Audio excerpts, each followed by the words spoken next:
being the victim of rape, he thinks is less bad for you than being the perpetrator of a rape. It's much worse to be a wicked person than to be the victim of wickedness. Suffering injustice is better than doing injustice unto others. Aggression doesn't enable you to live well. Courage does. Shyness doesn't enable me to live well.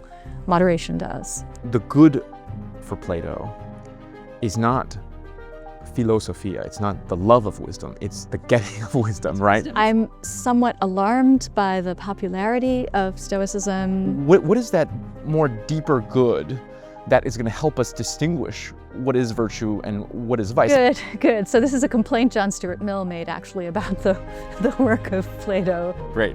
Managed to get one justification for my immorality from these two interviews. So what is virtue and what is virtue ethics? Virtue, I think, is well defined by Aristotle as a disposition that inclines one to decide, to make decisions. So Aristotle's definition of virtue helps us see that both reason and inclination are involved in virtue. And it's expressed in decisions and then in actions.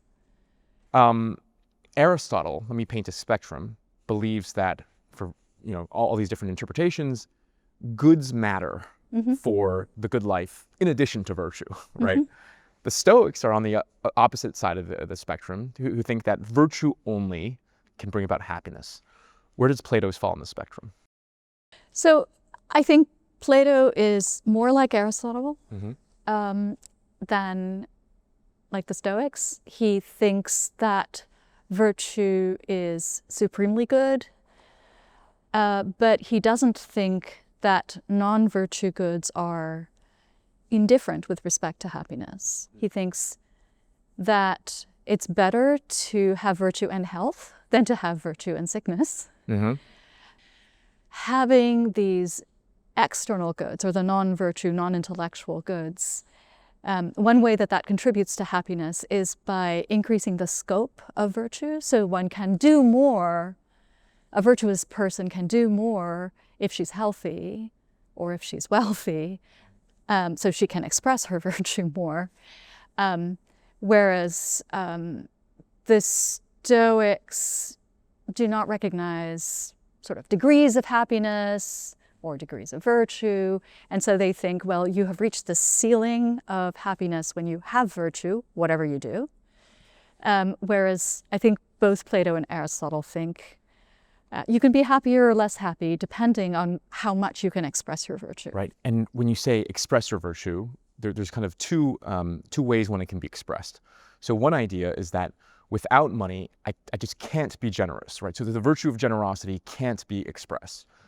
Another way is more money allows the same expression of generosity to be more impactful because I'm giving away, instead of $10, I'm giving away $100. What did you have in mind in terms of expression? I had in mind the second. Right. Aristotle uses that example of generosity and private property. And I think that's a little bit of Aristotle's class prejudice at work, because of course you can be generous with things other than like private property, right. with time, for example. Yeah. Right, Yeah. I see. So I really did have in mind the scope of action being enhanced with the possession of external goods. What arguments does Plato give us to even put virtue at this high of a level, even if it's not as high as the Stoics? So one argument he makes in the Meno and also in the Euthydemus is the argument about misuse. So it seems that external goods absent virtue can be misused. In the Euthydemus, he specifically mentions wisdom, so external goods, and maybe even qualities of soul like natural courage or natural moderation can be misused. And so correct use requires virtue, and correct use of natural qualities of the soul require wisdom. Right. So the argument is any other good you can think of, even something like health. If you're not virtuous, more health can be a bad thing. And the lack of health, if you are virtuous, doesn't necessarily have to derail your life if you are virtuous. And so virtue is the only like monotonic good, like the more the better, right? It's that kind of intuition. It's the only good that, like if a genie were to come out of the bottle, the only thing I could wish for that would necessarily make my life better would be virtue, which is kind of like, how do we use these other goods? Is that kind of the intuition? That's right. That's right.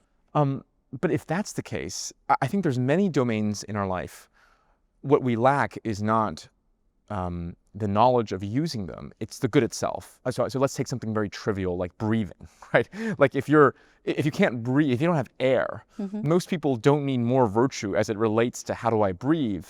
They need the air itself, right? And I'm sure there's a gradation of goods where there's other things like power, right? Which is on the other extreme end where most people are going to probably misuse that. So my question is, there does seem to be a certain set of goods that most normal people know how to use, and what they need are those goods. Is that how would Socrates respond to that? So good. Things like air and water and food are needed to stay alive. But what is staying alive good for? It's for living well, and for living well you need virtue. So sure, all you need is a breathing apparatus to breathe successfully. But that's neither here nor there with respect to living well. It's just living. But most of us want to live well, and to live well, we need virtue. Yeah. Okay. This is what I was trying to push back with. Maybe I can explain it a bit better, which is from this argument that he gives in the Meno, the Euthydemus, in the Gorgias as well. The conclusion Plato wants to draw from such an argument seems to be, you should spend all your time in learning what virtue is. Yeah. And my response is that the conclusions of that argument don't seem to validate this kind of singular focus or even this insane focus on virtue, because in many domains of my life, I don't need to be more virtuous, I just need the good. So, okay, I actually don't think money is like this, but you can make the case for maybe the majority of human history that, most people don't need to learn how to use money better. Most people just needed more goods to like survive, and because they already have the virtue to steward that part of their lives. So that's what I was trying to push back against. Okay, so two things about that. One is, I think Plato would disagree with you. Most people have the virtue that they need to steward that part of their lives. One reason is that if you're talking about necessities, right, whatever is necessary just to, eat, drink, stay warm, that gives you a life. It doesn't give you a good life. Right. It's for a good life that you need virtue. And the other is that we should understand that there are many kinds of competence that we have that are themselves neither good nor bad. So, for example, in the Gorgias, he talks about the sea captain who's a very, very good navigator and can get you to the other shore safely. But when he gets you to the other shore, he doesn't think, oh, I've done something really good. Because who knows, it might have been better if you'd drowned. So again, I think that Plato's perspective on external goods or non-virtue, non-psychic goods is that they can secure things that are necessary, they can secure things that we might want, but they can't secure a good life. And without our lives being good, nothing else really matters. I see. But does it ever make sense to trade off just a tad bit of virtue for these external goods if it means it can set you up to be more virtuous in the future? So let me give you a thought experiment. Let's say if I just cheated on one test, I could get into a great company, and the rest of my life, financial worries are done. I don't have to worry about anything, and I can dedicate all of my time to practicing philosophy. Because, right, unlike the Stoics, Plato is willing to recognize an economy between goods and virtue and how they impact happiness. Does that economy allow these kind of maneuvers where you're willing to trade off one sliver of virtue for a whole lot of goods that can make you perhaps more virtuous later on? So I think there's a nice metaphor. On the one hand, if we're thinking about happiness, and it seems like he recognizes the value of virtue and some other goods. But when he's thinking about trade-offs between virtue and other things, he says that, in the Phaedo, that wisdom is the only currency with which and for which we should exchange all other things. So we should always be valuing our exchanges, pleasures, pains, fears, whatever, in terms of how much wisdom they afford us, right? So if I take a certain job, it leaves me only a few hours to learn or a few hours to harmonize my soul. If I take a worse paying job, maybe it gives me more leisure to do those more valuable things. And so if I value my choices with respect to wisdom, then I will take the second rather than the first. Now you're saying, wouldn't it ever be the case that I could sometimes profitably give up a little bit of wisdom or give up a little bit of virtue for the sake of some external good? For more virtue in the future, right? For more virtue in the future. And I suppose that theoretically that's possible because the instruction that he thinks we should follow is to exchange everything with and for wisdom. So you're saying, well, long-term wisdom as a result of doing philosophy and just one little wrong on the way. So I think theoretically that's possible. On the other hand, all the passages in which Plato talks about the way that wrongdoing scars the soul makes me think right. He ought not to be comfortable with that, right? He ought to think that this kind of a trade-off has real consequences. It's not a nothing, that you will at the very least be more likely to do the same kind of wrong again. Right. Sometimes he talks about how one assimilates one's soul to a certain kind of constitution in acting. And then that really does become the structure of one's right. soul. But that's why I said it's just like just one slight error. Yeah. And you somehow... Asking for a friend.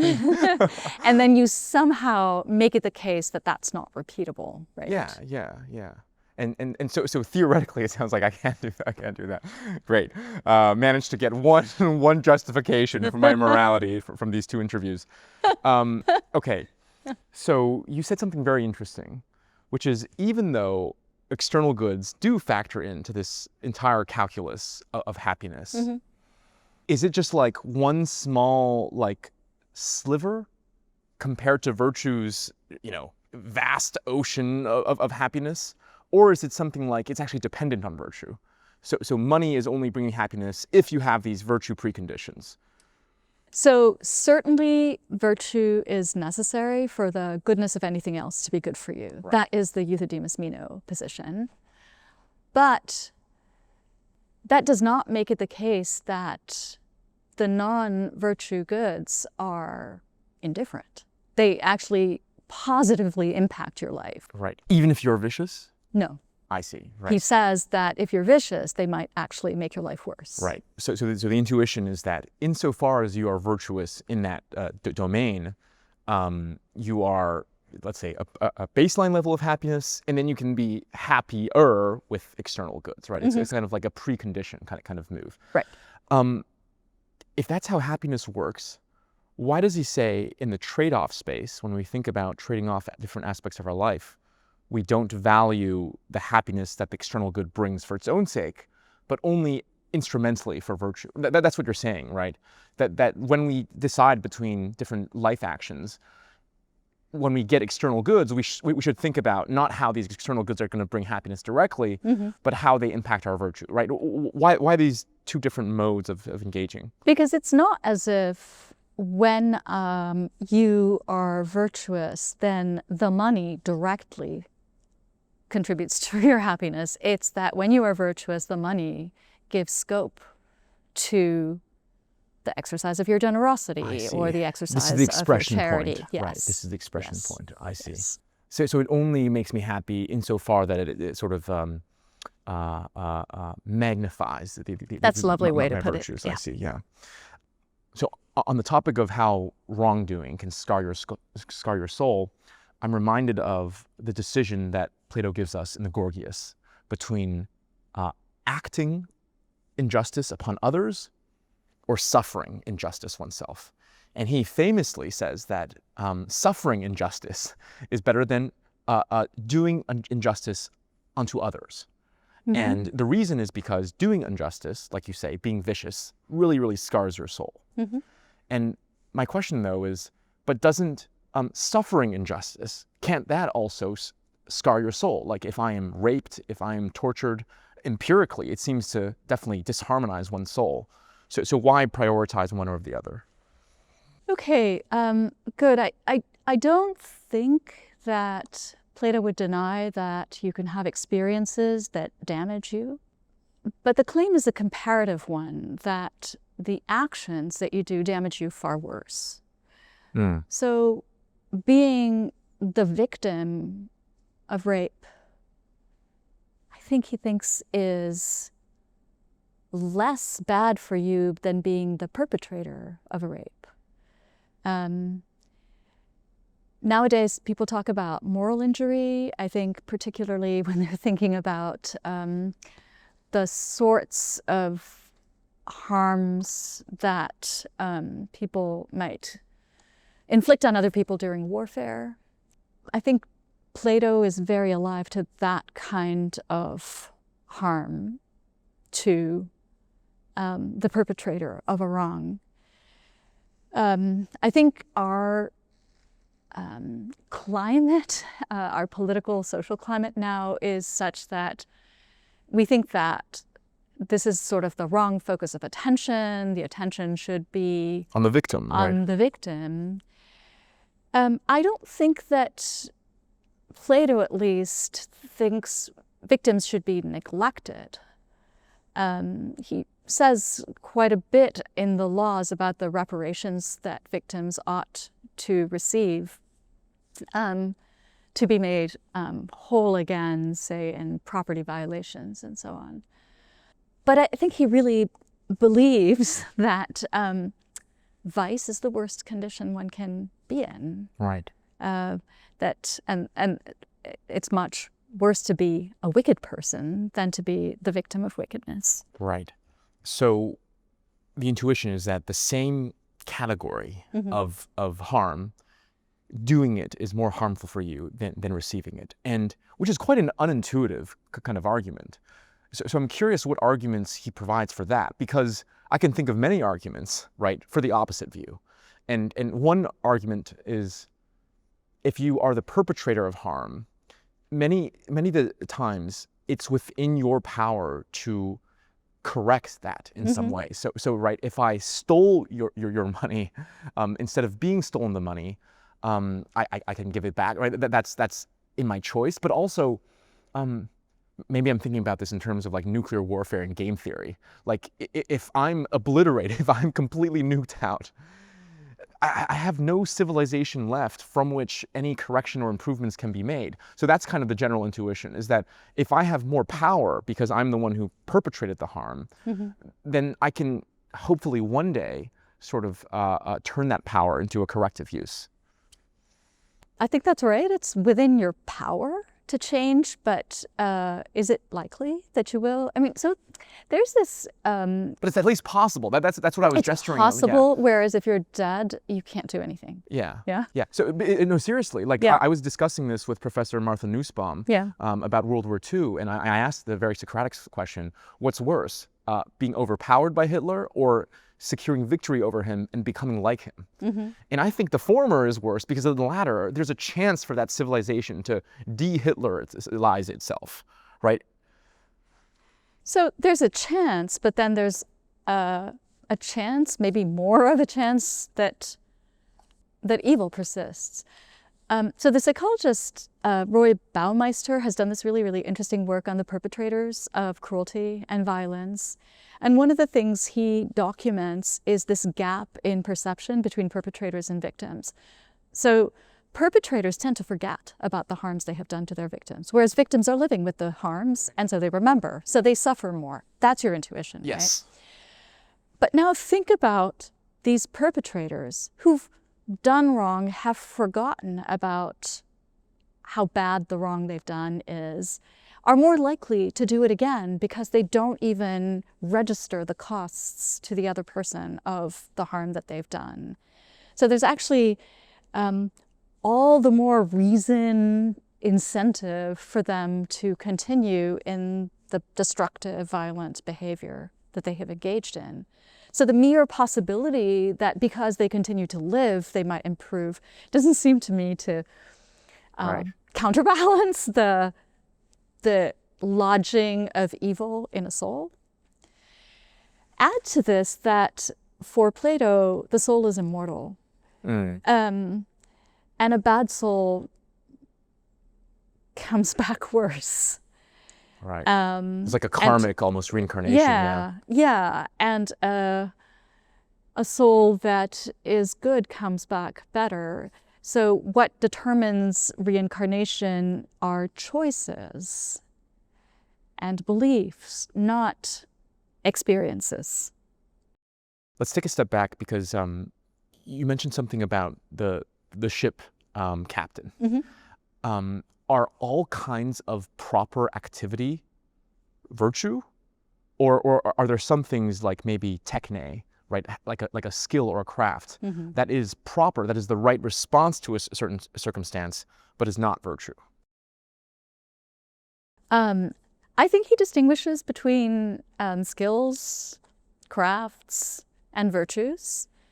He sometimes treats virtues like crafts, and sometimes as distinct from crafts. So each craft has its proper end. The craft of medicine is to heal the body, but whether the body ought to be healed or not is not determined by medicine, but by a higher wisdom or a higher expertise. And ultimately, he seems to think there is a superordinate one, and that is political wisdom, or he calls it sometimes the kingly wisdom or the kingly expertise. So though the kingly expertise has to do with, I think, virtue, with the good and the bad for human beings as a whole, but the technical expertises like sailing and medicine do not. They're subordinated to the kingly expertise. I see. So virtue is not simply the right response to any circumstance. It's also like the right response if it leads to the good life or something like that. Or the right response, where by right we mean the one that's conducive to or belongs to living well. That's right. I see. So That's you right. could be terrible at your job, but still be virtuous in the sense that you're terrible about it in a, I don't know, very humble way or something like that, right? Is that the intuition? I guess that's right. I was thinking that if you really were virtuous, then you would pick a different job, Right. one that you could do reasonably. Right. So for Plato, how do we determine what is and isn't virtue, right? What is it fundamentally bottomed down to? This is going to sound a little circular, but virtue is whatever it is that conduces to a human being's living well. Plato enumerates the virtues roughly into 4, sometimes 5: courage, moderation, wisdom, justice, sometimes piety. Sometimes he adds freedom and friendship. The dialogues of definition of the virtues are aporetic, so they end with Socrates not being able to find a satisfactory definition. And I think this is something that actually the tradition kind of inherits from Socrates is that there's a real problem with giving the content of the virtues, aside from saying, well, here's the domain, and in this domain, this virtue enables us to function well. So I guess the kind of answer I was hoping for, but I guess I'm not going to find in Plato, is the kind of Epicurean answer to what does virtue bottom out to? Well, it's simply the thing which is conducive to pleasure, right? And but so what is that more deeper good that is going to help us distinguish what is virtue and what is vice? Like even courage, to what degree does this circumstance require courage, right? There has to be some kind of way for us to talk about what courage entails, no? Good, good. So this is a complaint John Stuart Mill made actually about the work of Plato, which is we're always being told that we should pursue wisdom, we should pursue knowledge, but knowledge of what? Plato never tells us this, right? And he wants Plato to say pleasure, higher pleasure, sure, but pleasure, and Plato doesn't. I think that Plato does have a more contentful answer, which is that the good in which, or for the sake of which we pursue the virtues like courage and justice and moderation, the good is contact with the truth. Sometimes he puts that in terms of the forms. So contact with the real springs and causes of everything in the world, that intellectual condition is the good. And the moral virtues enable us to get to that. I see. And that condition also informs the moral virtues. So I see how moderation, for example, can help a philosopher not be distracted when she is contemplating the forms. Yeah. But how is something like courage, especially in the way that it's presented in Plato, which is very like battlefield kind of courage? Like how does that supposed to get us closer? So one kind of courage is the courage to stick by your beliefs in an argument, right? Or the kind of courage to own up to the fact that you've been refuted.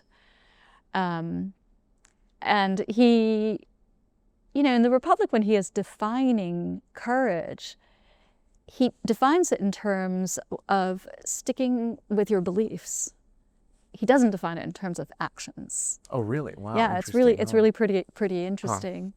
So it really is about the intellect, getting to the intellectual good. Like I think that's right. I think he thinks that courage is very, very important in dialectic, in argumentation, and you can see how sometimes in conversation we do shy away from uncomfortable truths or from being publicly refuted. Or we, like, in the Laches, maybe it's Nicias, I can't remember which one of them, having been refuted, tries to show that the other one is no better than he is, right? So there are all these kinds of things you might do that are very important to your pursuit of truth. Right. And that involve the other virtues. And so, if I understand you correctly, the good, right, which is this idea of cognizing, grasping at the truth, acts almost as pleasure does in the Epicurean system, where it says, insofar as a character, a disposition, a behavior gets you closer to that, that is what virtue kind of is. Yep. But then why focus so much on this virtue thing and not just the good? So let me give you another thought experiment, which is, if you go to an Epicurean, right, and by the way, this kind of technology is on the horizon, and you say, you press this button, infinite, extreme, high pleasure, constant. They're going to press that button, I assume, right? Because virtue was a stepping stone to that kind of pleasure. So if I tell Plato, or like, you press this button, we can help you cognize the truth. This machine writes to your, I don't know, brain synapses. You press this button. Do you still care about the virtues? Answer should be no, right? Fair enough. I think in both cases the answer should be no if you can achieve the end without the means. Those were just mere means. I think even the Epicureans, though, seem to think that there aren't shortcuts to Right.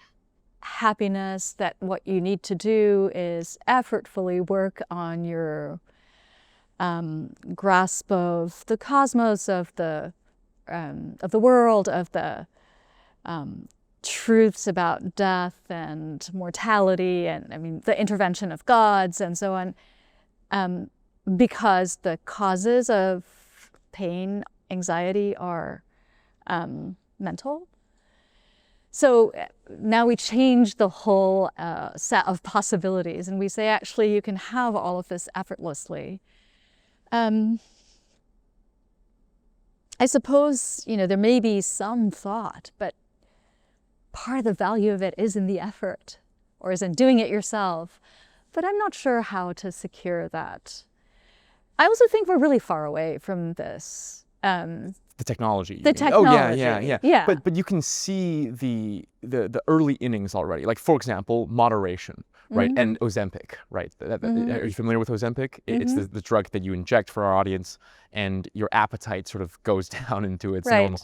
And obviously, there's so many issues with it, right? It might have side effects. You're not training your moderation, but it's within the horizon to see something that will allow us to moderate our desires scientifically.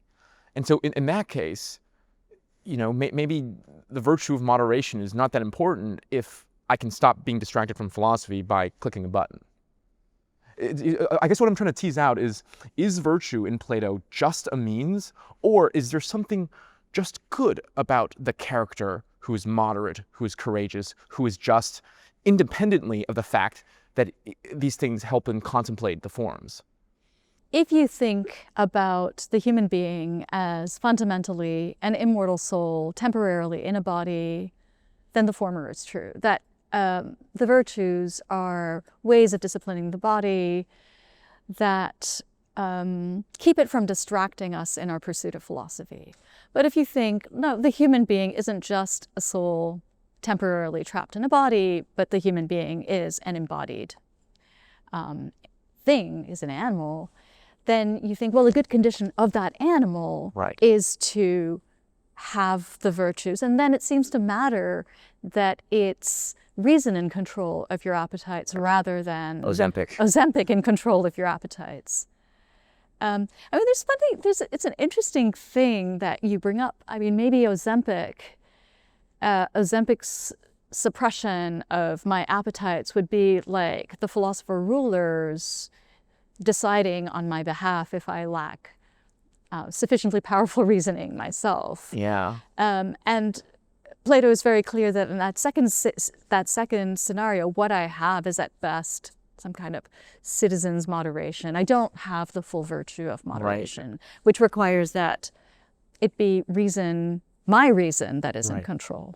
I see. Okay, so let's double down on this, because I think we're getting somewhere. Because in this case, the two moderations are identical, in the sense that behaviorally, right, and maybe even felt, like phenomenologically, but there's still something better about reason being in control. Like, even though appetite is not interfering with what you describe, the good contemplation of the forms, in either case, there's still something non-instrumental. It doesn't just collapse to me helping me do philosophy, right? So what is that? Can you tease that out? Yeah, I wonder if it's something like autonomy. There's the value of me being in control of myself, my reason being in control of myself. I mean, there are just a few places where it seems like Plato is recognizing that as a value.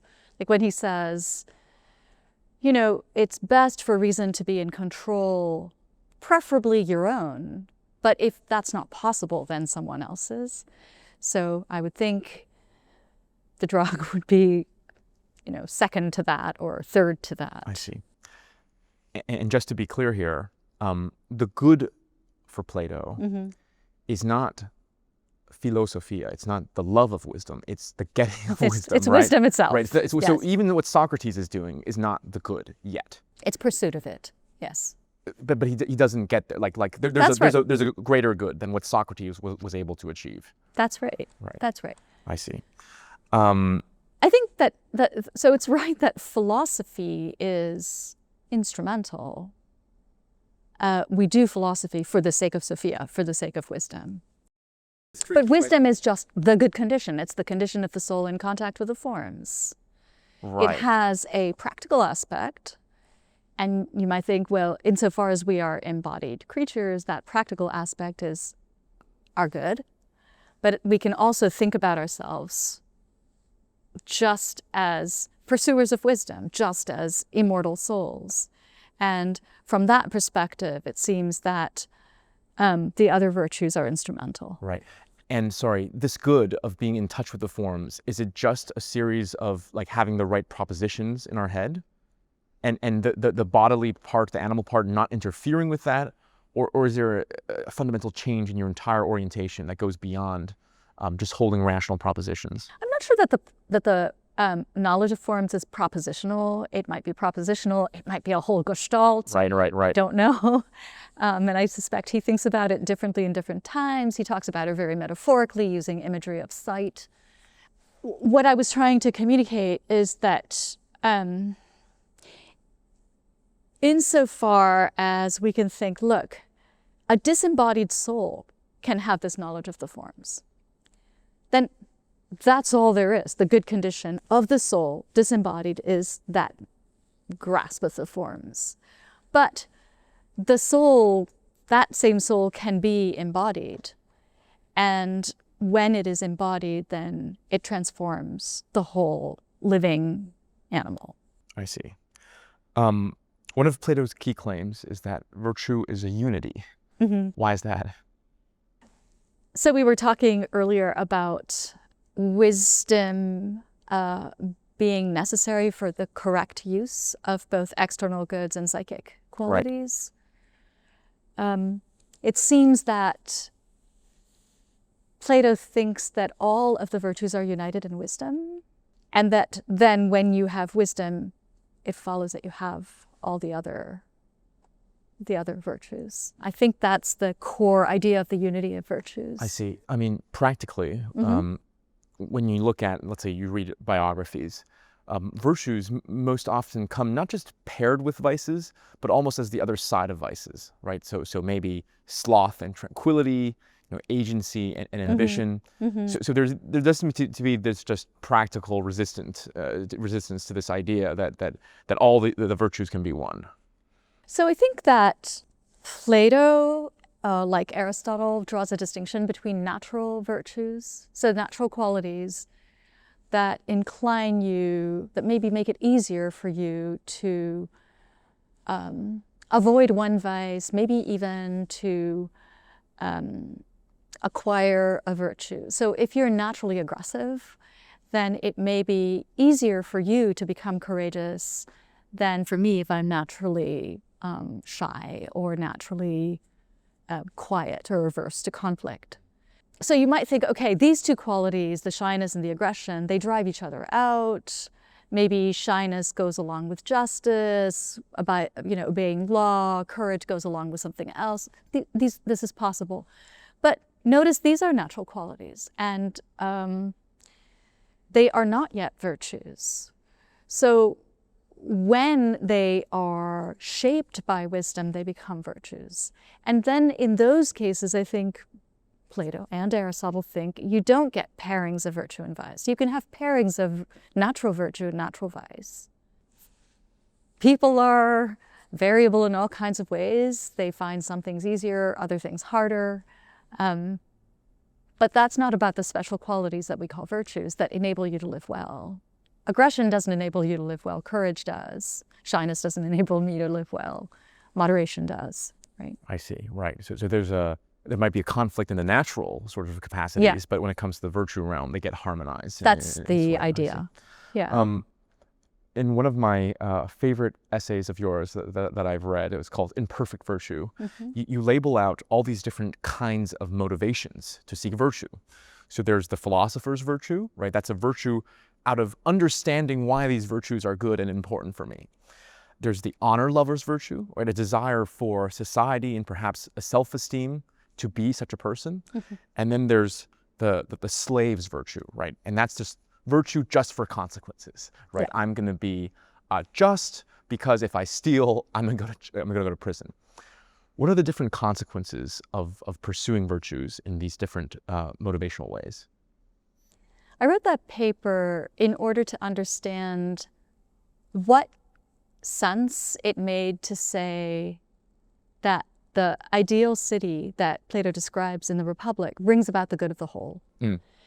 Because I thought, for Plato, the good of the whole should be an improvement in virtue, and then it would be very odd for it to be an improvement only in the virtue of the philosophers, of people who can have perfect virtue based on wisdom. So then I was interested in the auxiliary class, the military class, and The honor lovers. the honor lovers in the ideal city, and the producers. and the producers in the ideal city. So I was asking the question, what kind of virtue could they have such that they would be improved by membership in the ideal society that would make good on its claim to be a happy city? And I thought it cannot be the virtue that Socrates says even slaves and animals have, which is basically law-abiding behavior motivated by fear of bad consequences. And it seemed that Plato conceived of a kind of citizen virtue, he calls it, citizen virtue, civic virtue, which falls short of understanding, but is based in some kind of recognition of what the city does for me, how I recognize the contributions of other classes, people different from me, to my well-being, and so what I owe them for their well-being. And it seemed that Plato thought it could draw on a kind of desire to see oneself as good that would be common to non-philosophers. So the desire to look at yourself in the mirror and say, I'm a good person, Yeah. or I'm a good citizen. Right, right. So I thought it could draw on motivations of shame, of self-evaluation, and be available to citizens who do not Right. have the kind of grasp of the form of the good that philosophers have. Right. So it's clear that Plato famously, or perhaps infamously, thinks that not everyone can be a philosopher, right? Not everyone can love virtue by cognizing all the good reasons. Yeah. So that leaves them with two other options. The honor lover's virtue, right, which is, I think, close to what you just described, right? The desire to see myself and to be seen by others as being a good person and in good standing, or the slave's virtue, right? Just a desire to be virtue out of the consequences. Does Plato think everyone has the ability to access this citizen, this honor lover virtue? Or are some people's spirited part of their souls, right, the part of their souls that desire recognition, is not strong enough? So there is an underclass, maybe this is the producers, that at the best you can do is the slave's virtue. So I think it's hard to say anything very determinate about the producer class because he says so little about them in the Republic, right? And you can think about evidence that points in different ways. So one thing is that they are citizens. They are said to recognize the others as their guardians and caretakers. So that's one kind of evidence that maybe that they feel that the law of the city is for them, and not only they're not only motivated by fear of bad consequences. Hence the honor lovers and citizens virtue, not just the slavish virtue. That's right. But I was thinking this would be a reason to extend that to the producers. Yes. On the other hand, one thing that is notable about Plato's laws is that the classes of people who are producers in the ideal city of the Republic are not citizens in the city of the laws. So you might think by excluding... They're like a worker class or something like that. But they're not citizens. Right. And so you might think that that's evidence that what he recognized is, wait, this city does not actually serve the good of the producing class. So we're not entitled to call them citizens because citizens are those who are served by the law of the city. Right. But there's another interpretation of why he excludes it, right? Which is to say they don't have the capacity to be citizens, right? And so Plato, Sure. But those two are consistent, yes, right? yes. So they don't have the capacity to be benefited, but then we don't have the right to say that they are citizens, because citizens are by definition those whose good is aimed at by the law. Right. I guess the distinction I'm trying to draw is the fact that the society and the laws not properly organized to promote their good, but it could be, but it isn't. Is that the reason? Or is it the fact that there are just certain people in the world that have bronze in their souls, they don't have silver or gold, that don't have the kind of motivational strength to be motivated as a citizen, right? That's another option, is it not? That's a different one. There are certain people who are, I mean, to put it bluntly, like kind of just like animals, and they have to reason like with consequences. Is that a possible interpretation here, or does he never go that extreme? So I think you're right. There are two distinct possibilities. One is that Plato exiles from the city people who have the capacity for virtue because it's instrumentally necessary, he thinks, to use their labor in such a way that's inconsistent with their enjoying the goods of citizenship.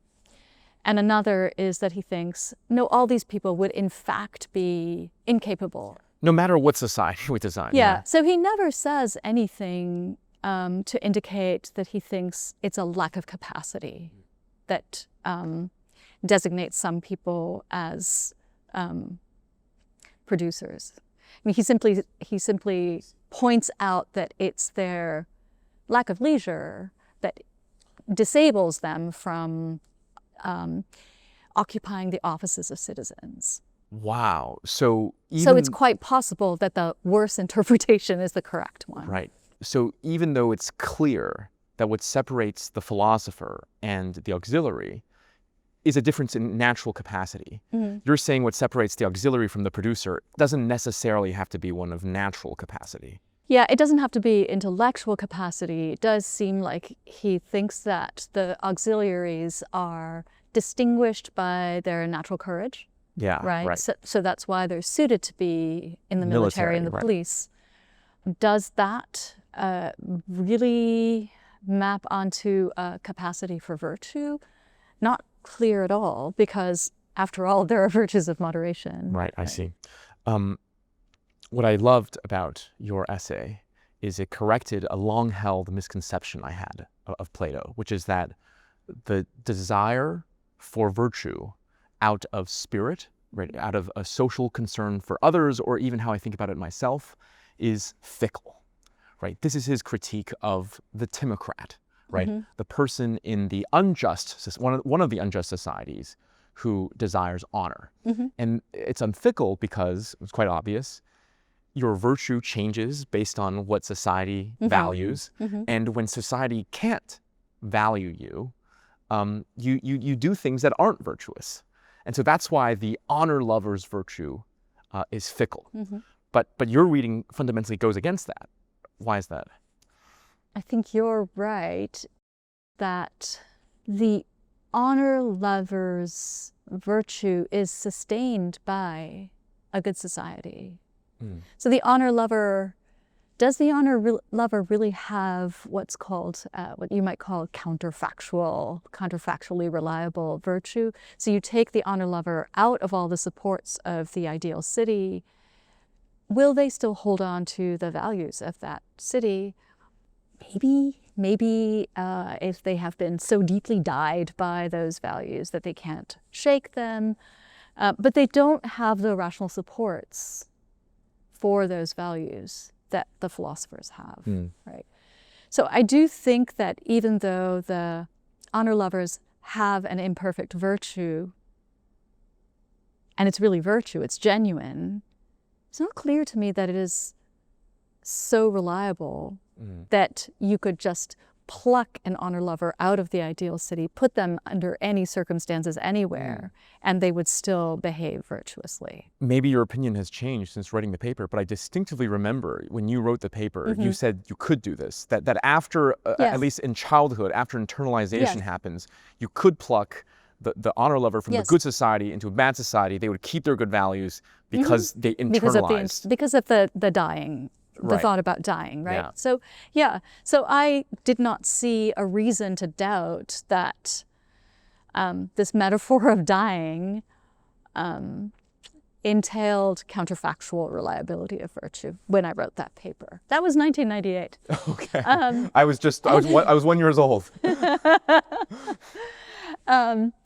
And I've come to think that Plato thinks that the real guarantor of anything is rational understanding. So true, you're very dyed by values that you have internalized. Maybe that makes you really resistant to change to other values. And there's certainly contexts in which he describes that sort of resistance to change, like when two communities come together and have to live under common laws, there's this problem that they're attached to their own laws, right? So I think that that's some evidence for the internalization view.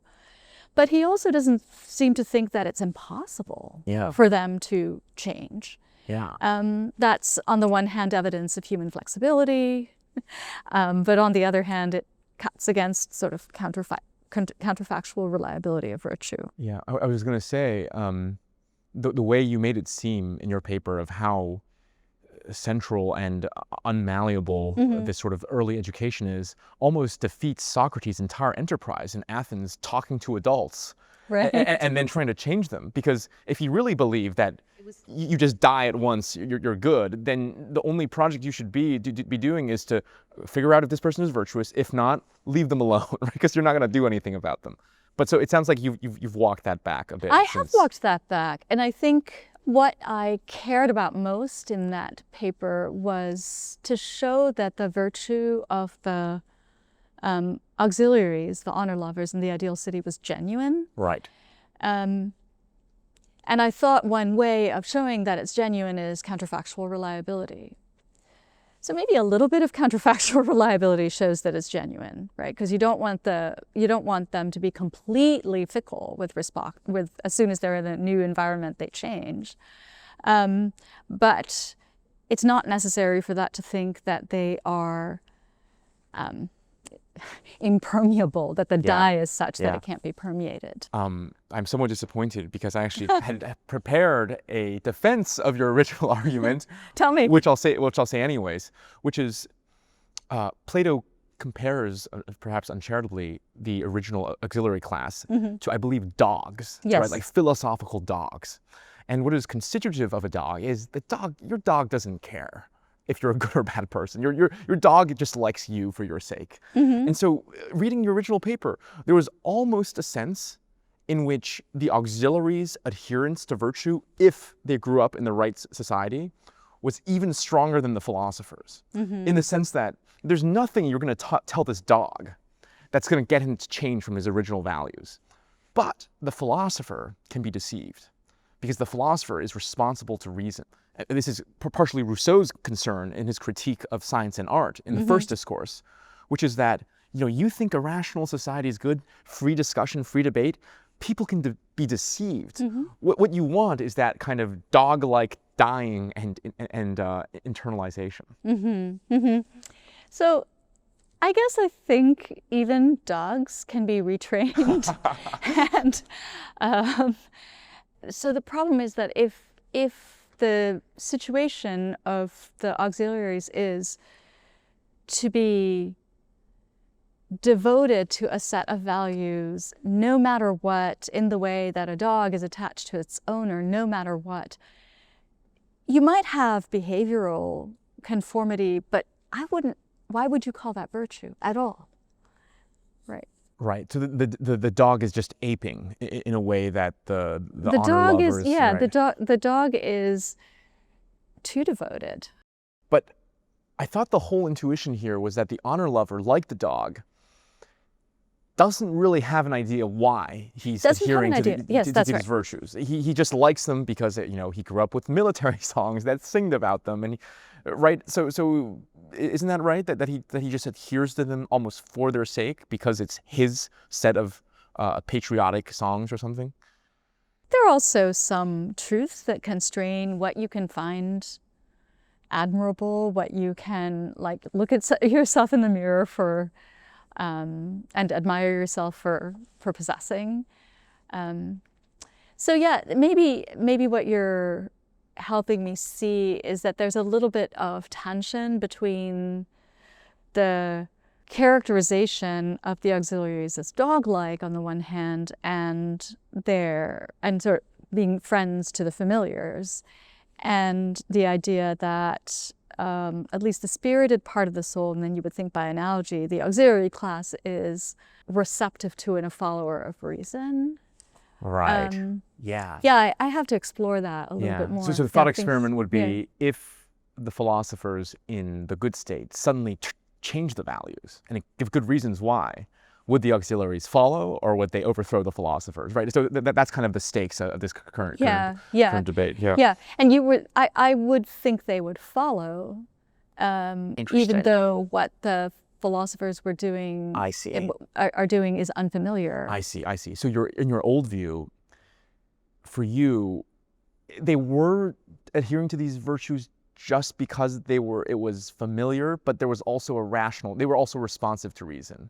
They're responsive to reason without reasoning themselves. Yes. Whereas the picture I'm painting is kind of just like a dog, just for familiarity's sake. Yeah. But what I love, just to re-emphasize, is that you highlighted a way in which this honor lover's virtue could almost be even more counterfactual or robust than the philosophers, potentially. There's one last thing that I found very interesting in your essay, which is the Timocrat, again, the honor lover in the bad society, and the auxiliary, the honor lover in the good society. A key difference in their characters seems to be that the Timocrat only cares about being perceived in a certain way. And so this is why, he secretly makes a lot of money when no one is looking. But the auxiliary, the honor lover in the good society, actually cares about being. He wants recognition not just from others, but from himself. What explains this difference? So it's not just a difference in content, what is valued, but the form that they value that. Plato's portrayal of the Timocrat is as somebody who is, in a way, unstable. So he wants honor. He's, upset with his father, and he listens to his mother, who's, complaining about how father doesn't have the power and the wealth that other men do. But then his desire for wealth doesn't seem to be just a desire for wealth because wealth is recognized. It seems to be a desire for wealth. And so I think that there's something just transparent in a way about honor lovers, in the sense that they cannot, whether auxiliary or Timocrat, they cannot just value appearance. They have to value the thing itself. The thing itself, which appearing to have which is what's valued in society. So you reject my distinction that I drew between. I think that's right. I think that they're both attracted to the real value that underlies that is recognized, that is socially recognized, whether it's wealth in the one case or virtue in the other case. So the difference isn't between self and other esteem. The difference is that the Timocrat is confused. He has multiple things, wealth being one of them, and military honor being another one. That's why he does it in secret. Whereas the auxiliary, because he's guided by the philosophers, he's not confused. That's the difference. Yes. Got it. I see. Good. Okay, Professor. Well, thank you so much Thank for you. all-spanning and fascinating interview. Yeah, thank you. It was fun to talk about all these things. A particularly interesting brand of virtue is Stoicism, because they kind of push all of these arguments to the extreme, because they argue that virtue alone is sufficient for happiness. What are your own thoughts on Stoicism? What do you think are its most important contributions and the places where it errs the most? So I think that Stoicism is quite interesting for developing an account of right action, where right action is understood in terms of the selection of those preferred indifferents that cosmic nature would have me select. Right. And just for our audience, preferred indifferents are a set of goods like health, wealth, honor that don't impact my happiness, but it is natural for me to have, right? That's right. That's right. Thank you. So preferred indifferents are, they don't contribute to my happiness, but they are worthy of selection. And my virtue would be expressed in my selecting them as opposed to the dispreferred, contrary to nature things. So I think that the Stoics have interesting account of right action. I think that their distinction in value between goods and indifference, maybe more basic, is a really interesting and important distinction. I don't believe that virtue is sufficient for happiness. And I'm somewhat alarmed by the popularity of Stoicism on that score, because it seems like the people who find Stoicism attractive do so for the reason that it takes virtue to be up to us entirely, and therefore happiness to be up to us entirely. People certainly don't go to for its logic. Although its logic is truly great. Yes, that's right. But that's not what people are going to it for. Yes. So let's begin with the first point you made about right action. We talked about the ship example and how in Plato there's a split between techne, skill, and virtue and vice. In the Stoics, it seemed to be all kind of collapsed into right action and hence virtue, right? Because what virtue is aiming at in Plato is a lot more limited. It's the good, which is the grasping of the forms. But in Stoicism, it seems like what the good or what value that virtue aims at is preferred indifference that is a lot more permeated in the world than just cognizing the forms.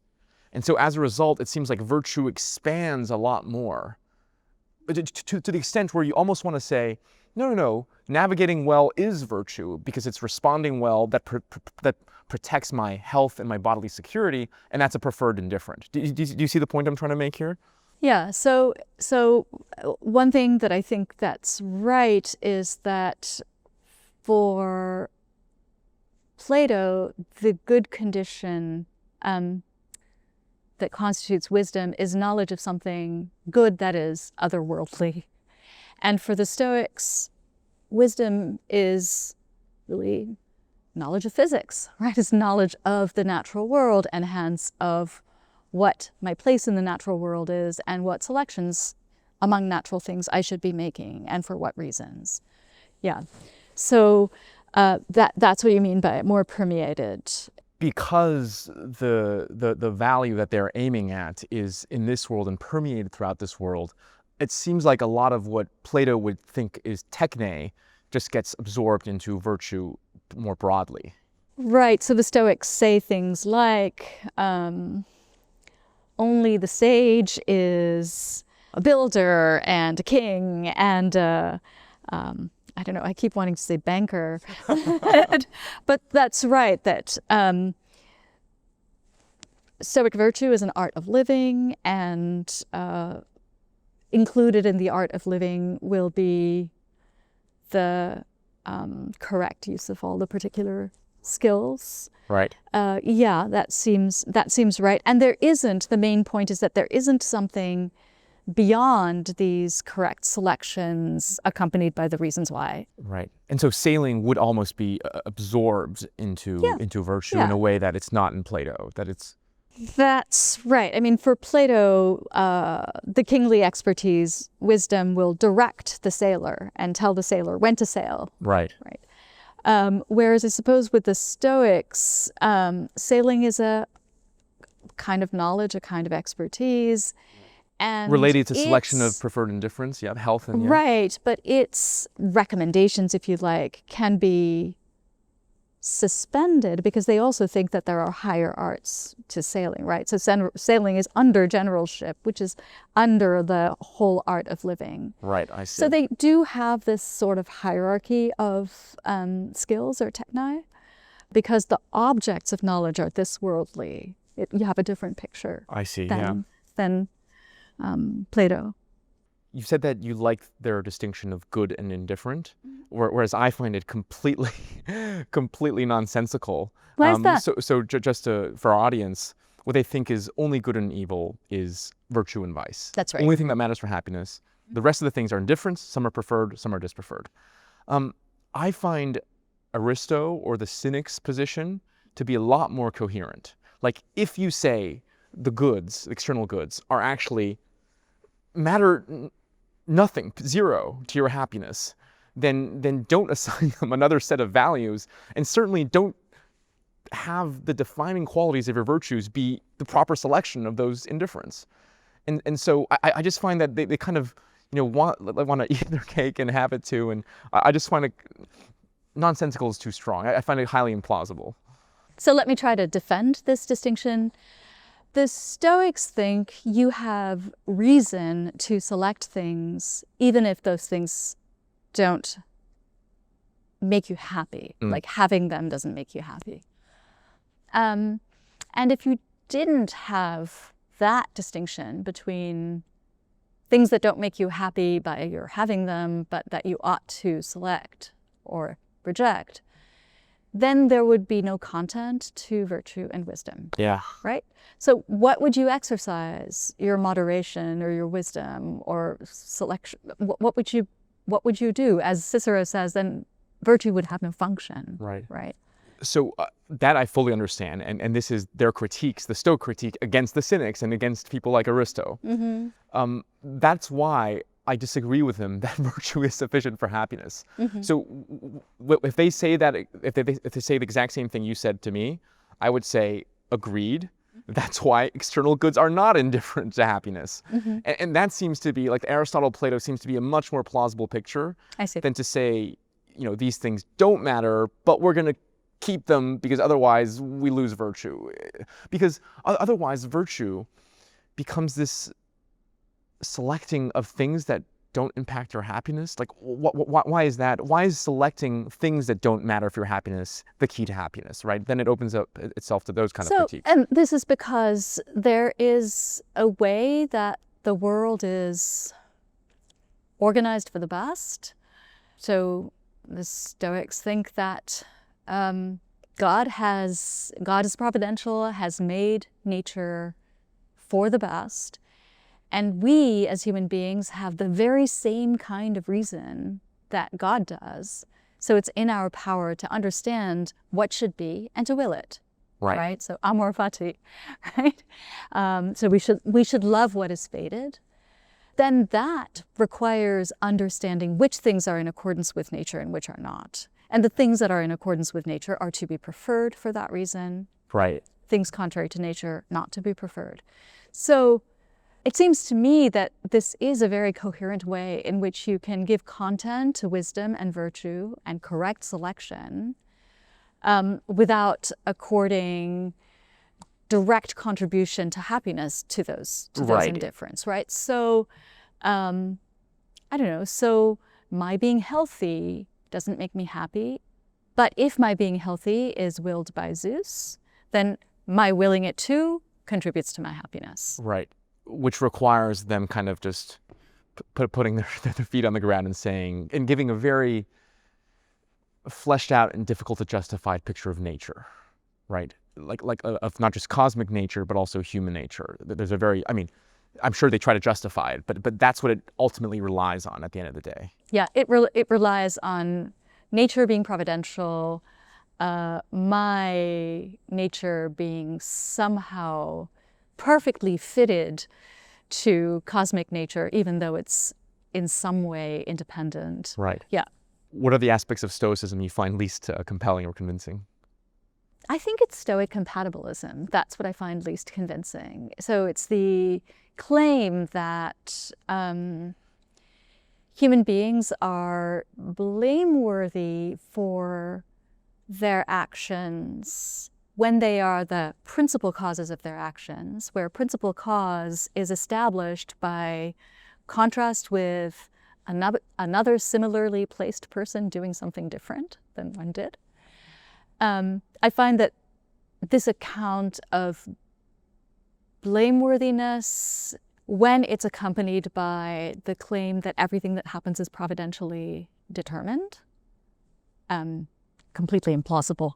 Right. So on one hand, everything is determined by providential God. On the other, there's a locus of judgments or assent, whatever you want to call it, that's up to you, right? And trying to reconcile that. Right. It's not, and you know, when their interpretation of up to you is typically not you were a fresh start or it was in your power to do otherwise than you did. It's just that you were the right kind of cause, meaning you were the principal cause, meaning somebody else did something different in a similar situation. I see, right. So that seems to me to give individuals too small a causal role in their actions to warrant blaming them for their actions. But that's exactly what the Stoics want to maintain, is that blame and not only praise are consistent with providential determination of all our actions. I have a slightly different, maybe it's related issue with how they describe agency, which is that they claim that your locus of assent, right, being able to assent and affirm or reject certain rational propositions, that's fully up to you. Everything else, all the externals, not up to you. And I suppose, what would they say to my ability to, let's say, close the piano lid over there versus my ability to assent against the claim that, I don't know, pain is not a true evil, right? This is something that the Stoics claim they can do, right? Epictetus, there's just stories of him getting tortured, and he's pretty nonchalant about it because he assents, and he says this, pain is not an evil, and so that's why I'm not, too upset about this. Which is easier? Clearly, it's the external act of closing the lid on the piano, right? And so, whether it's due to biology or habit or culture, it seems like a lot of assents aren't up to me in the sense that I can just, will it one way or the other. Good. So two things. One interpretation of up to me is just my character is the cause of my assenting. That doesn't mean it was in my power not to assent. It just means that particular cause, the cause of my assenting, was my character, however that character was formed. The other is that I don't think something's being up to us is a matter of ease or difficulty of doing it. And there's some ways in which I think Epictetus is a little bit different from other Stoics, right? So I think he agrees with you about the impossibility of certain kinds of assents. So an example he gives is of the number of stars in the sky. He says, try to assent to the proposition that the number of stars in the sky is odd, or that the number of stars in the sky is even. You can't do it because you have no evidence either way. So he seems to be describing the mind's assents as like where the two sides of a scale fall depending on the weights, right? So I think Epictetus agrees with you, right? Which is why then, to go back to the first point, we might want to think, oh, by up to us, maybe they don't mean you can do one thing or you can do the other, let alone equally easily. Right. They just mean you or your character were the cause of the assent. I see. So when they say happiness is up to us, it's not the optimistic claim that I can, it's up to me. It's in my power to be happy or not. That is not the claim. It's that you are the cause of your happiness. I'm the cause, right? I see. And you find that unsatisfying because? Because I think it's changing the meanings of words. You, right. I don't think that's what up to us means. Right. And this is Cicero's issue in the Definitus. You guys are changing these. Yes. Right. And I think that it is not the case that we are blameworthy if our characters are the causes of our actions, because it depends very much on how our characters came to be.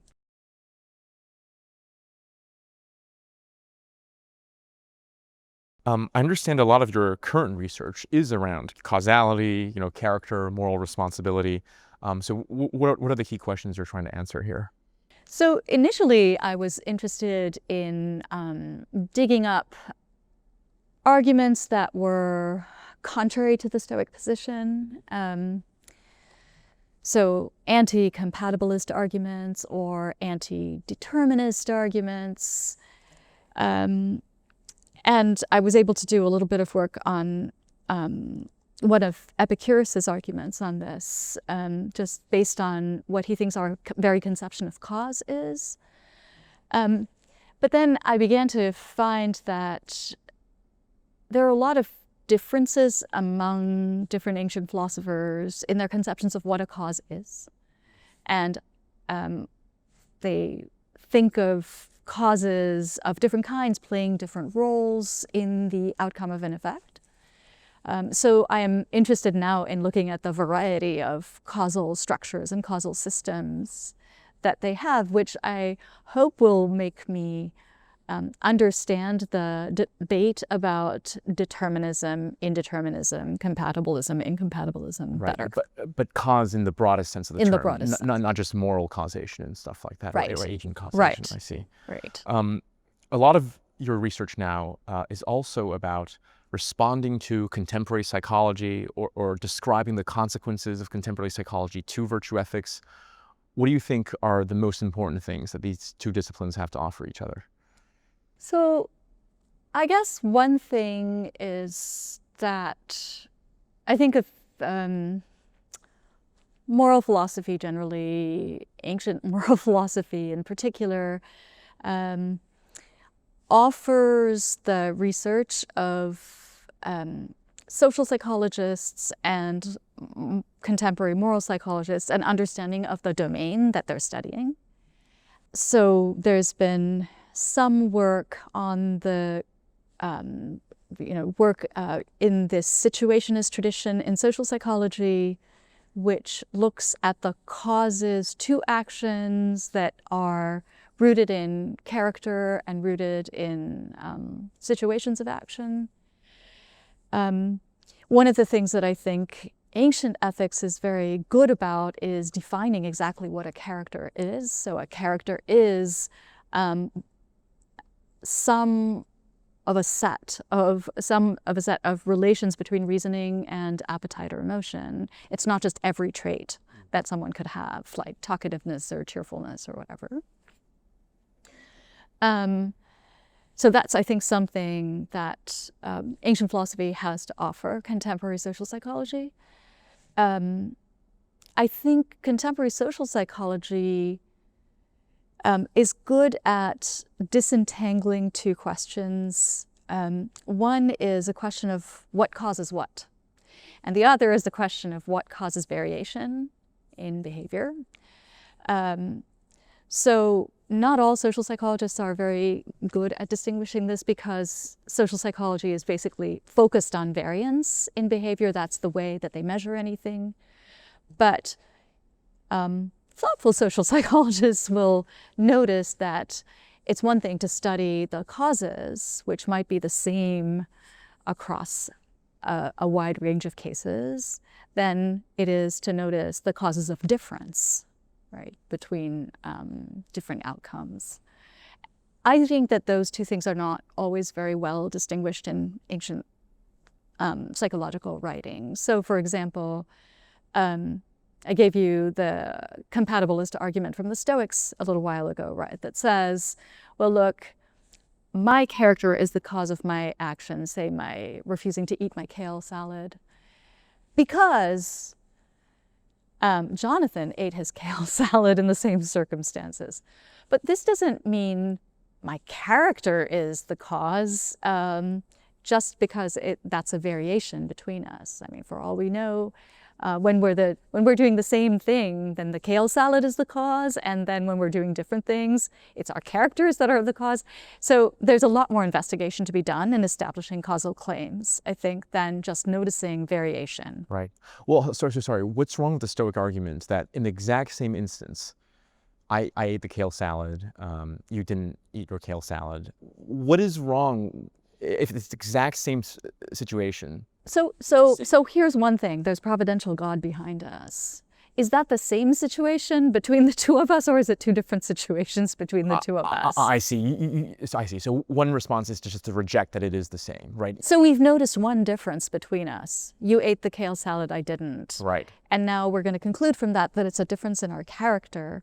But given this swarm of causes, or this multitude of causes that are causes to an outcome, it seems that that's an insufficient determinant. Because of the Stoic worldview and how deterministic it is, there's no way to set up a thought experiment to just isolate character. Yes. Because time is different, location is different. Even if everything perceives to be the same, an atom might hit another atom in a slightly different way that causes me to do this. Yeah. That's what you're saying. Yeah. I see. Yeah. The last set of questions I want to ask you are about Indian philosophy. Okay. Because I've heard so many great things about the comparative seminars you do on Greek and Indian ancient philosophy. So give us an overview. What do you find most productive in this dialogue?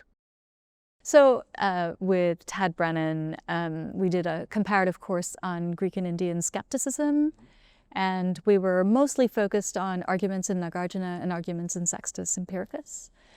And there, what I found really productive and interesting was actually argumentative strategies, which were very similar despite the quite different presuppositions of the two kinds of skepticism. And I say that this is interesting and productive in part because, similarities notwithstanding, we don't really have any clear evidence of transmission or influence. So we know that when Alexander the Great invaded India, he brought some philosophers and took back some philosophers, gymnosophists. But who were they? What ideas did they bring? We don't actually know. We know that there is this fourfold denial or fourfold negation in Pyrrho, the first skeptic, I guess, or the first Pyrrhonian skeptic, and in the Buddhist tradition in India. But for all we know, those could have emerged independently, and the resemblance might be just superficial. The other time I taught comparative work was on a seminar on causation, and I was interested in comparing the causal ideas of Vasubandhu, an 8th, 9th century Buddhist philosopher, and I guess Plato and Aristotle, who also have a kind of plurality of causes that play different roles.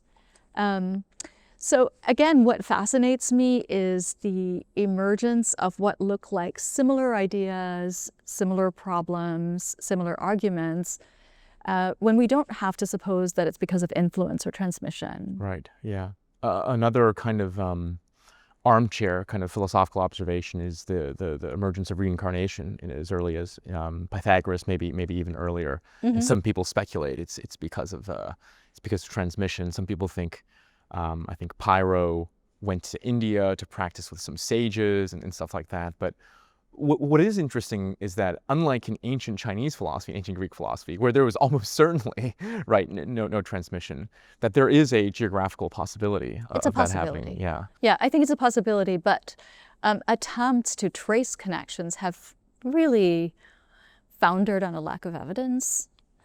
So I think, yeah, it's definitely a possibility. There are trade routes. There is exchange. We know.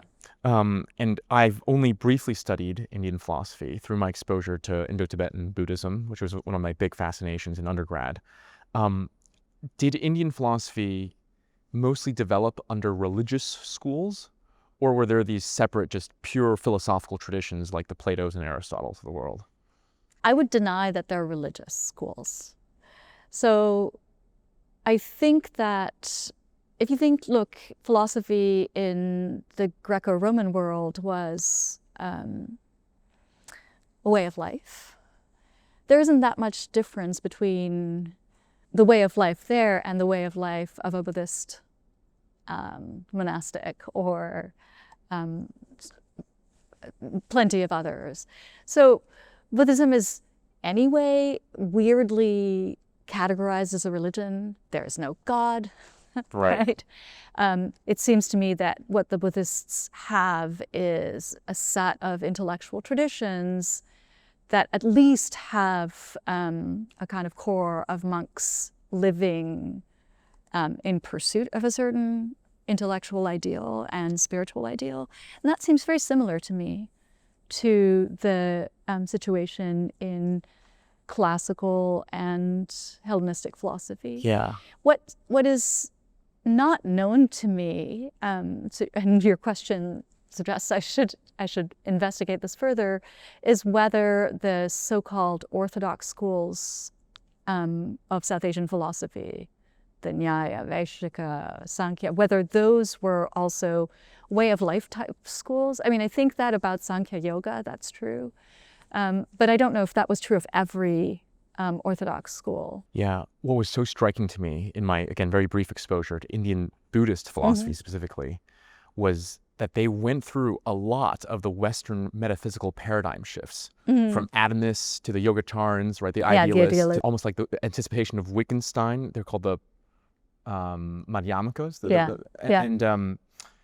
But I think this might be a difference between the Hellenistic schools, and this is what I meant by religious, which is that all of them interpreted what they were doing, or they felt compelled to reinterpret what the Buddha was saying as what they are saying. Yeah. Whereas the Hellenistic schools are much more, I think, willing just to say, look, Socrates was wrong, or even Socrates didn't propose any dogmas, right? Yeah. They're much willing to go against him, whereas there's almost this defense of, look, the Buddha's authoritative, so I need to make what I'm saying here reconcile with what he's saying. Is that a Yeah, so good. So there is a kind of scriptural tradition in Buddhism that it's a source of truth, and you get to show off by showing how you can make sense of these words of the Buddha better than someone else. So there's a little bit of that, right, in the Stoics and the skeptics invoking Socrates as a predecessor. The skeptics reading the words of Socrates in the particular way that they did. But I agree with you, it's not quite scriptural authority. And then the Epicureans, sure, they reject Socrates, but they treat the words of Epicurus as scripture. Yeah, that's right. That's right. So, but I think that is a real contrast. The role of a scripture as authoritative. Yeah. Here's my last question that I'll ask, which is, there seems to be another big distinction, probably the most fascinating that I didn't have time to explore, which is the difference in logic between, I think what is called the tetralemma versus Aristotle's logic. So famously, Aristotle's logic, this is the first thing you learn in any logic class, is the rule of the excluded middle, right? It's either a proposition A or not A. But Indian logic allows A, not A and not A, neither A nor not A. Help us make sense, from a Western perspective, help us make sense of the last two possibilities. So I don't know that Indian logic does this. I think that Buddhist logic has this, and not, like, for example, the Nyaya system of logic, I don't think admits this tetralemma. But I think the most useful interpretation of the tetralemma that I have come across is due to Bimal Matilal, who understood it in terms of illocutionary denial. So his idea was that that really the tetralemma amounts to my saying, I do not assert A, I do not assert not A, I do not assert A and not A, I do not assert neither A nor not A. Right. But this then fits with the Buddha's idea that I should avoid questions that tend not to edification. I should not pronounce on theoretical matters that do not bear on nirvana. But what's interesting is that they felt the need to say, I'm not going to speak on the latter two, Yeah. which implies that those are things that potentially people would Somebody want to... could. Somebody could speak. Yeah. And that's the surprising part, right? Um, Because otherwise, why not continue? I'm not going to speak on A and not A. Okay, so Right. we do have, I mean, you do have in the Advaita Vedanta tradition the sort of move to deny duality, Right. which takes the form of not this, not that, not, Yep. you know, and so it's, I suppose I spoke too quickly when I said, you know, I'm not sure it's true of all Indian logic, so maybe we can ascribe parts of this non-Aristotelian logic to the Advaita Vedanta also. So their way of getting at non-duality seems to be to engage in pairs of negations or pairs of affirmations that seem to violate the law of excluded middle. I think that's right. I see. And then I was thinking, well, then the Buddhists are saying, I'm not going to pronounce on that.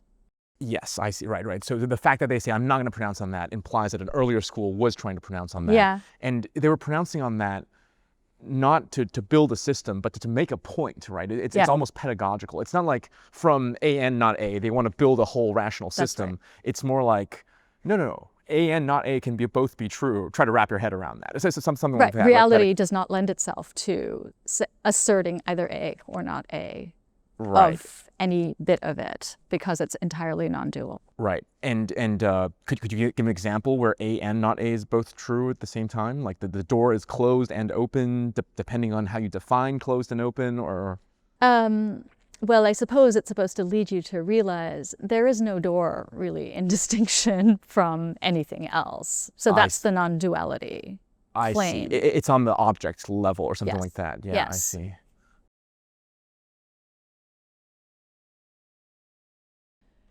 Virtue ethics is, I think, a contemporary movement which starts from the premise that there is a fundamental notion in morality, and that is character or virtue. And it contrasts itself with other positions in normative ethics according to which the central moral notion is good consequences, good states of affairs. Right. That's consequentialism, or action in conformity with a correct rule, so deontology. And so virtue ethics is this position, I think, that was really developed in the second half of the 20th century as a third normative theory, in contrast to deontology and consequentialism. Would you consider yourself a virtue ethicist? No, I'm not a virtue ethicist. I also don't think that any ancient philosophers were virtue ethicists. I think they had theories of virtue. I also have a theory of virtue. I believe in the virtues, but I am not a virtue ethicist. Why not? Yeah. I don't think that there is one notion that is fundamental to morality. I think that it makes sense to understand these three notions: right action, good consequences, good character, in relation to one another. Yeah. I see. But what about the even more striking claim that there was actually no virtue ethicists in antiquity? So this is, if you take my definition of virtue ethics as the position in normative ethics that says the central moral notion is virtue. Right. So you would only think that if you had a theoretical structure and you were contrasting it with other theoretical structures. It seems to me a very kind of academic project to say, this is the fundamental notion, no, that's the fundamental notion. Why should there be one fundamental notion? But Aristotle does elevate character to that level, and certainly the Stoics would say virtue only is sufficient for happiness, right? Why doesn't that fall under this criteria? Yeah, so I think virtue is sufficient for happiness is a thesis, but that's different from the claim that moral theory, morality, all evolves out of one notion. That's a claim about moral theory, And I don't think that the ancients had that claim about moral theory, that you have one notion, the notion of virtue, and everything else is to be understood in terms of that notion. I see. So can you give us an example of something a modern virtue ethicist would say, but a Stoic or Aristotelian won't? Rosalind Hursthouse, for example, defines right action as the action that the virtuous person would do. Now, Aristotle says that a just action is what the just person would do, but that's not a definition. He's not saying to us, well, you can't actually ever say what a just action is, except in terms of what the just person would do. But Hursthouse and other people like that think that conceptually the fundamental notion is virtue, and then we build our accounts of right action, good consequences from that. And I think that's very different from just thinking that virtue is very important, which is what the ancients think. Right. Or even in the Stoic case, virtue is the only thing for happiness, but, and we might talk about this later on, there are preferred and dispreferred indifference, which feeds and tells you what virtue is, right? That's the distinction you're trying to draw. In one case, in modern case, you just start from courage. That's the starting point of the argument. In the ancient case, you need to sort of reason and describe what courage is through other things that also have value in the world. Is that a fair way to think about it? That's fair. I think also, another example would be that Aristotle can explain that justice is not only what the just person would do, but also what is laid down by nature or by good law that aims at the common good. So that's another way of defining justice without any reference to the just person. Right. So really, modern virtue ethics, which I haven't read a lot of contemporary stuff, really thinks the only thing you can say about virtue is what the virtuous person does. Well, that's not the only thing you can say about virtue. You could say that virtue conduces to happiness, for example. It's that all the other notions that are important in ethics, like right action or good consequences, are to be understood in terms of virtue, in terms of what the virtuous person would do or what promotes virtue in people. I see. Whereas the ancient person who focuses on virtue uses those other concepts to come up with a definition of virtue, and not only in the direction from virtue to other things. Yeah, right. I see. So this is really a difference in theory, not a difference in how important we think virtue is. So I think the ancients think virtue is very, very important, and modern virtue ethicists think virtue is very, very important. They agree on that. It's just theoretically, what are the claims about the centrality or fundamentality of virtue? Thanks for watching my interview. If you want to go even deeper into these ideas, then join my email list at jonathanb.com. You'll not only get full-length episodes, but also transcripts, book notes, and invitations to future lectures. Now, if you like this interview, I actually filmed another with Professor Kamtekar on Plato that you should also check out. You can find the link to that interview and everything else we discussed today in the description, as well as on my website, jonathanb.com. Thank you.